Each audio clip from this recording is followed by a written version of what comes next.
बाळा, आज गुरुवारचा दिवस. हा फक्त आठवड्यातील वार नाही, हा तुझ्या गुरूंचा दिवस आहे. तुझे गुरु श्री स्वामी समर्थ महाराज. मग आजच्या दिवशी तू तुझ्या गुरूंना, आपल्या स्वामी महाराजांना प्रसन्न करण्यासाठी काय बरं करशील? स्वामीनामाचा जप करशील, तारक मंत्र म्हणशील, हो ना? म्हणूनच तुला आजच्या या दिवशी स्वामीने एक गोड बातमी द्यायची ठरवली आहे. म्हणून व्हिडिओ शेवटपर्यंत बघ आणि व्हिडिओला सबस्क्राईब करायला विसरू नको. बाळा, तू आजपर्यंत अडचणींना खूप तोंड दिलं आहेस. प्रत्येक क्षण आणि क्षण तू आयुष्यातला झगडत आला आहेस, मी पाहतो आहे.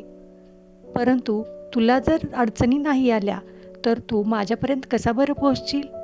त्यासाठीच मी तुला अडचणी दिल्या. तुझी सहनशक्ती मला खूप मजबूत बनवायची होती, कारण इतरांना देखील तुला मार्गदर्शन तुझ्यामार्फत मला करून द्यायचं होतं. अनेक लोकांना माझ्या सेवेसाठी तुला लावायचं होतं. त्यासाठी तुला कणखर बनवणं खूप गरजेचं होतं. म्हणूनच तुला मी खूप साऱ्या अडचणी दिल्या. परंतु माझा शिष्य आहेस तू, माझा भक्त आहेस तू, म्हणून तू याच्यातून सही सलामत बाहेर पडशील. आजच्या गुरुवारच्या दिवशी तू माझं मनापासून नामस्मरण कर. तुझ्याकडून गरजूंना जेवढे अन्नदान करता येईल तेवढे कर, कारण अन्नदान हा सगळ्यात मोठं श्रेष्ठ दान आहे.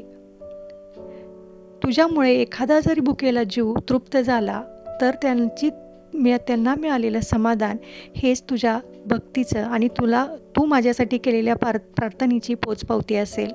म्हणून आजच्या दिवशी माझं नामस्मरण कर, तुझं कर्म चांगलं करत राहा आणि गरजूंना मदत कर. कुणाचं मन दुखवू नको, कुणाचं विनाकारण नुकसान करू नको, कारण एखाद्याला आपण मदत केली तर त्याची आशीर्वाद जसे मिळतात तसेच एखाद्याचं जर आपण नुकसान केलं तर त्याची हाय देखील आपल्याला लागते. म्हणून आजच्या दिवशी जर तुला गोड बातमी मिळवायची असेल तर कर्म चांगलं कर, माझं नामस्मरण कर, लोकांना मदत कर, अन्नदान कर आणि सगळ्यात महत्त्वाचं म्हणजे स्वतःवरचा आणि माझ्यावरचा विश्वास कधीच ढळू देऊ नकोस. मी तुझं कल्याण करीन, तुझ्यावर माझा कृपा आशीर्वाद नेहमी राहील. तथास्तु.